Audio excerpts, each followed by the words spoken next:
फर्रुखाबाद लोकसभा क्षेत्र में सुबह 7 बजे से मतदान शुरू हो जाएगा। इसके लिए सातनपुर आलू मंडी से पोलिंग पार्टियां रवाना की गई। सुबह से पोलिंग पार्टियों की रवाना करने की जिले के अधिकारियों ने कवायद शुरू कर दी। इसके लिए सातनपुर आलू मंडी से पोलिंग पार्टियां रवाना हुई। सुबह से पोलिंग पार्टियों की रवानगी का कार्य डीएम व उप जिला निर्वाचन अधिकारी की मौजूदगी में पोलिंग पार्टियों को रवाना किया गया। इस पोलिंग पार्टियों के साथ बीएसएफ, सीआरपीएफ, पीएसी और सिविल पुलिस को रवाना किया गया। गर्मी के कारण कार्मिकों को भारी दिक्कत का सामना करना पड़ा। आप सब जानते हैं कि 13 मई को अपने ज़िले में मतदान होना है। मतदान के लिए हमारी 4 विधानसभाएं हैं जो कि इस ज़िले में हैं, और एज ए आरओ जो है एक विधानसभा हमारी अलीगंज में जो एटा डिस्ट्रिक्ट में। इन 4 विधानसभा के लिए एज ए जिलाधिकारी हम लोगों ने कप्तान साहब से समन्वय करके पूरे 6 मजिस्ट्रेट को लगाए हैं जो कि एसडीएम स्तर के अधिकारी हैं। उनके साथ कंसर्न क्षेत्राधिकारी और डिप्टी एसपी स्तर के अधिकारी लगाए गए हैं। 132 सेक्टर हैं, 15 जोनल मजिस्ट्रेट हैं लॉ एंड ऑर्डर के हिसाब से, और एक हमने सीडीओ साहब को, एडिशनल एसपी साहब को सीनियर पूरे ज़िले के लिए प्रभारी बनाया है। उसके अतिरिक्त एडीएम जुडिशियल और उनके साथ समकक्ष क्षेत्र के अधिकारी और एसएचओ जो अपने महिला थाने के, उनको लगाया गया है। और शांति व्यवस्था के लिए हम लोग कटिबद्ध हैं कि जो इलेक्शन कमीशन का मैंडेट है free, fair and peaceful election, उसको हम लोग संपादित कराएंगे। और हम जनपदवासी से भी ये आह्वान करना चाहते हैं कि अधिक संख्या में 13 तारीख को बूथ पे आएँ और शांतिपूर्ण रूप से मतदान करें, ताकि अपने ज़िले का जो वोटर टर्नआउट है वो ज़्यादा हो और लोग इस लोकतंत्र के पर्व में पार्टिसिपेट करें। ये हमारी सभी जो सम्मानित मतदाता हैं उनसे अपील है। सर, एक छोटी सी प्रॉब्लम आती है, ज़्यादातर बहुत सारे मतदान केंद्रों बूथ पे दिक्कत आती है कि ईवीएम खराब होने वाली, तो उसको लेकर एडमिनिस्ट्रेशन ने किस तरीके की तैयारी? देखिए, ईवीएम जो है हमारी एफएलसी के बाद फिर सेकेंड राउंड में जब ईवीएम की कमीशनिंग हुई थी, आपने देखा था सारी ईवीएम जो है 100% क्रॉस चेक है। फिर भी कोई यदि टेक्निकल इशू आता है तो हमारे प्रत्येक विधानसभा में बिल के 2 इंजीनियर हैं। इसके अलावा हमारे 50 मास्टर ट्रेनर हैं जो कि ऑलरेडी ट्रेंड हैं, वो ईवीएम, सीयू, बीयू और वीवीपैट के विशेषज्ञ हैं। उसके अलावा हमने हैंड्स ऑन ट्रेनिंग अपने प्रिजाइडिंग अफसर को भी दी है।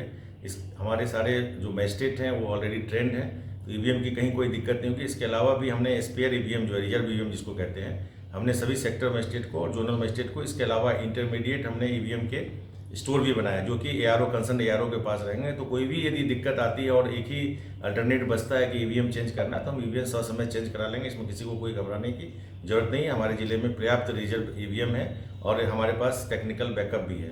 सर, कोई दिक्कत नहीं आएगी। सर, जिले में कितने मतदान केंद्र और कितने बूथ बनाए गए हैं? हमारे जिले में जो है 1005 जो है सेंटर हैं और 1527 जो है बूथ हैं। सभी बूथों पे 50% बूथों पे वेबकास्टिंग, 764 बूथों पे वेबकास्टिंग की जा रही है। बाकी और बूथों पे माइक्रो ऑब्जर्वर लगाए गए हैं, डिजिटल कैमरा, वीडियो कैमरा, सारी व्यवस्था पुख्ता है।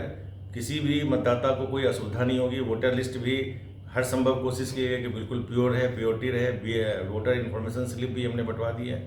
और 13 अल्टरनेटिव हैं, एक इपिक और 12 और जो ईसीआई के नॉर्म्स के हिसाब से कोई भी अल्टरनेटिव ला के वो वोट कर सकते हैं अपने मतदान केंद्र पे। सर, कितने जो है संवेदनशील, कितने अति संवेदनशील क्षेत्र हैं? संवेदनशील, देखिए ये तो एक हम लोग का इंटरनल क्लासिफिकेशन होता है कि वह कितने संवेदनशील हैं, कितने, लेकिन हम लोगों ने जो बूथ लोकेशन चिन्हित किए हैं वो लगभग 200 के करीब हैं लोकेशन, तो वो संवेदनशील हैं। उस पर हम लोगों ने अधिक अलग से सीएपीएफ भी लगी है, बाकी फोर्स भी लगी है, और हमारी स्थानीय पुलिस भी ऑर्डर कॉर्डन में रहेगी, और सब व्यवस्था सुचारू रूप से, शांतिपूर्ण रूप से, ढंग से संपन्न होगा। Thank you. ठीक, थैंक यू।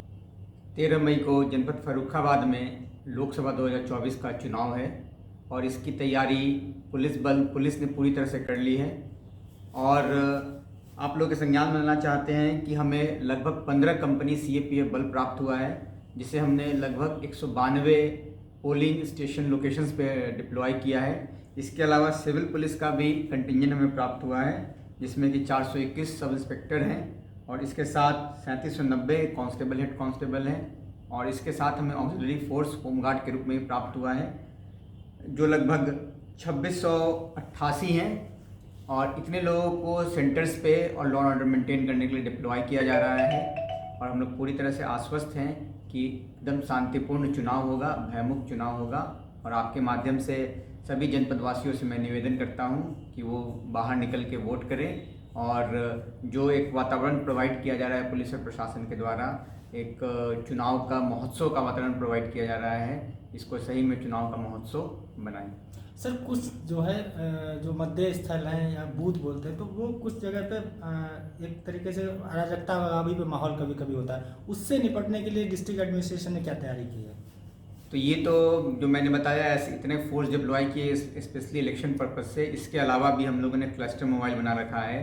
COSDMs के मोबाइल हैं, हमारी मोबाइल है जो लगातार घूमते रहेगी। एक जो मिनिमम जो टाइम जो है वो 5 मिनट का है। एक क्लस्टर मोबाइल एक बूथ से दूसरे बूथ 5 मिनट में पहुंच सकती है। जो हम लोग का रिस्पांस टाइम 5 मिनट का है, वो इस बात को इंश्योर करेगा कहीं पर कोई कुछ करने का सोचेगा उसके पहले पुलिस बल वहां पहुंच जाएगी। सर जो अति संवेदनशील जो है जो बूथ हैं मतलब उन पर क्या कर मतलब जो है फोर्स लगाया कि कितना फोर्स लगाया कि क्या उसकी व्यवस्थाएं रहेंगी? माननीय इलेक्शन कमीशन के गाइडलाइन के मुताबिक पूरा फोर्स वहाँ डिप्लॉय किया गया है और उन सभी बूथों पे ब्यूरो रिपोर्ट तेजस खबर।